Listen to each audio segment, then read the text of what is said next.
Well, my dear students, we will now talk about Robert Louis Stevenson.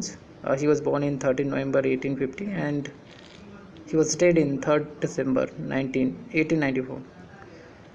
We will just come to know about his name.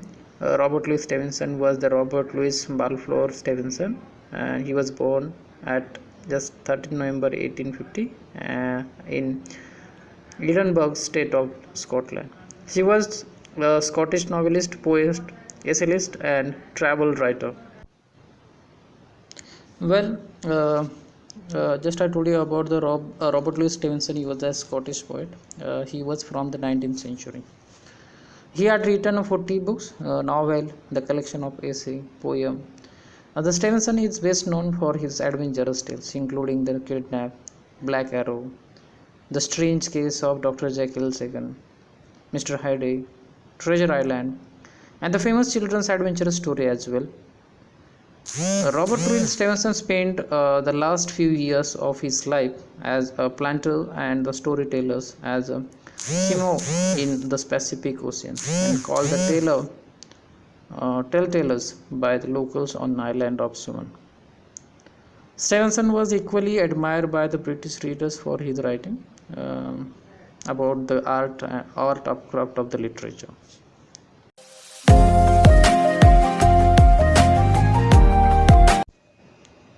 I have a little shadow that goes in and out with me, and what can be the use of him is more than I can see.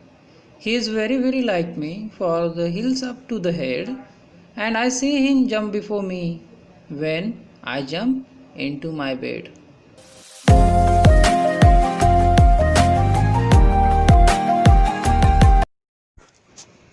So in this stanza, the boy is very curious with his shadow, and he liked to observe it. He says that he has a little shadow that is always present with him when he is going out anywhere in the sun. The boy knows that there is more than he can do with his shadow than just observing it following him around anywhere. Boy says that it is just like him from the hills up to the head. It means here the poet also uses the hills to the head to show that the boy is fascinated, that the shadow is connected to him from the hills and then grow towards the head.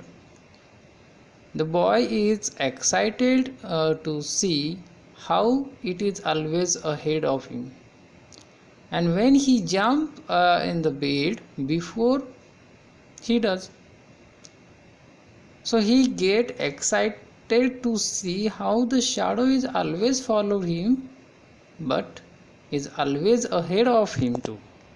Thank you.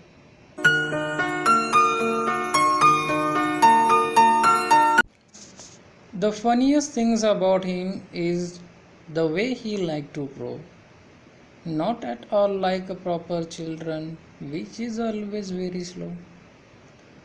For he sometimes shoot up taller like an Indian rubber ball, and he sometimes goes so little that there is none of him at all.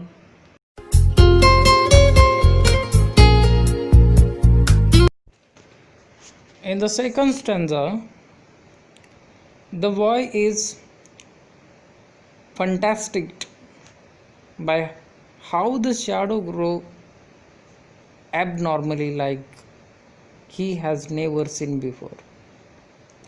He says that the shadow grows faster, unlike the normal kids. How the normal kids are grown up, not like that. So who is always growing slower than him? So he also get excited to see how the shadow grow bigger of all sudden without his knowledge. And sometimes it is so small that it is not seen at all. He is surprised by how the shadow grown big and small every day, which he has not seen or happening to anyone or anything else around him. How the Indian rubble was bounced.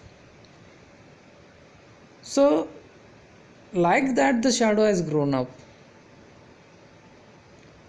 Not like a proper children. Proper children take too much time to grown up, but the shadow doesn't take.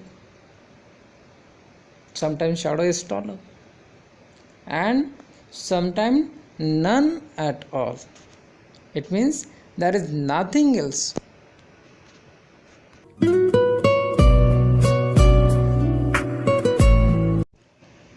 In the third stanza, the boy now says that his shadow does not know how the moral kids are out to play and have fun around. He says that the shadow does not know how to behave like the normal children, but only a fool him around, which I tricks in all the possible way that the boy could think about it. The boy says that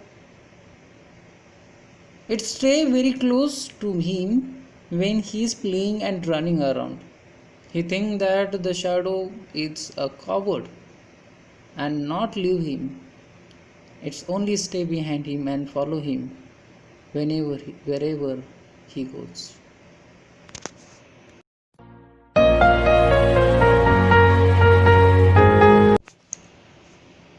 One morning, very early, before the sun was up, I rose and found shining dewdrops on every buttercup.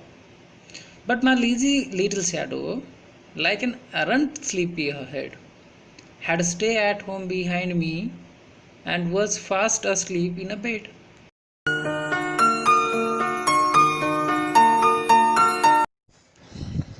In the last stanza, the poet now describes the moment when the boy got up from his bed early in the morning before the sunrise. He woke to a beautiful dream morning where he saw the dew shining on every leaf. We can say in every buttercup. The sun was only in a horizon, and there was not much light around him, and he could not see his shadow as well over there.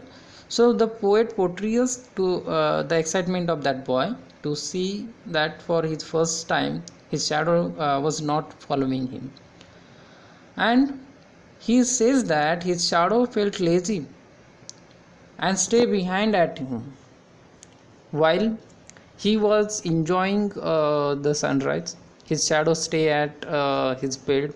He also means that when the boy got up in the bed, his shadow went with him. But when he got up in the morning, his shadow did not come alone.